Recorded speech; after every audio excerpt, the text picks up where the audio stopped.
ছাত্র জনতার গণ-অভ্যুত্থান ঠেকাতে চালানো হত্যা গণহত্যার বিচারের আগে আলামত এবং প্রাথমিক তথ্যপত্র সংগ্রহ করছে তদন্ত সংস্থা। রোববারও সম্মিলিত সামরিক হাসপাতাল সিএমএইচ পরিদর্শন করেছেন প্রসিকিউটররা। যে হাসপাতালে ভর্তি হন আহত ১২২৭ জন, এর মধ্যে ১৩২ জন রয়েছেন এখনও চিকিৎসাধীন।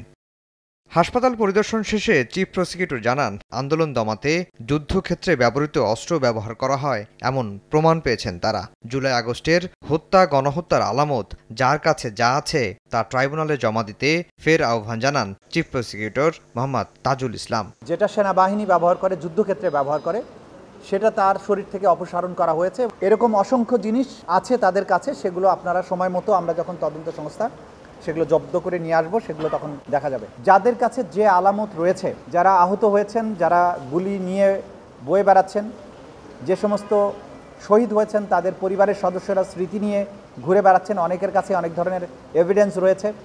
কেউ কেউ মামলা করেছেন, কেউ কেউ এখনও মামলা করেননি। যারা মামলা করেছেন তারা এবং যারা এখনও মামলা করেননি তারাও, সবাইকে আমরা আহ্বান জানাচ্ছি আন্তর্জাতিক অপরাধ ট্রাইব্যুনালের প্রসিকিউশন টিমের কাছে আমরা যে ডেস্কটা ওপেন করেছি সেখানে এসে আপনাদের এই তথ্যগুলো আমাদের কাছে দিয়ে যাবেন।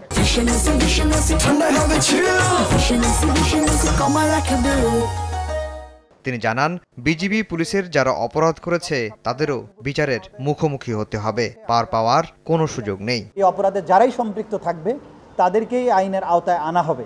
সুতরাং পুলিশের সার্কুলার দিয়ে তারা তাদের আভ্যন্তরীণ ডিসিপ্লিনের ব্যাপারে অথবা পুলিশের নিজের মামলা করার ব্যাপারে সেই ব্যাপারে তাদের গাইডলাইন থাকতে পারে, সেটা ভিন্ন জিনিস। কিন্তু আন্তর্জাতিক অপরাধ ট্রাইব্যুনালের কার্যক্রম সেই ধরনের কোনো সার্কুলারের কারণে প্রভাবিত হবে না। চিফ প্রসিকিউটর জানান, আগামী সপ্তাহের মধ্যেই বিচারক নিয়োগের মাধ্যমে পুনর্গঠিত হবে আন্তর্জাতিক অপরাধ ট্রাইব্যুনাল। এরপর জুলাই আগস্টের ঘটনায় সারা দেশে হওয়া সব মামলা ট্রাইব্যুনালে আনা হবে। আফজাল হোসেন, সময় সংবাদ, ঢাকা।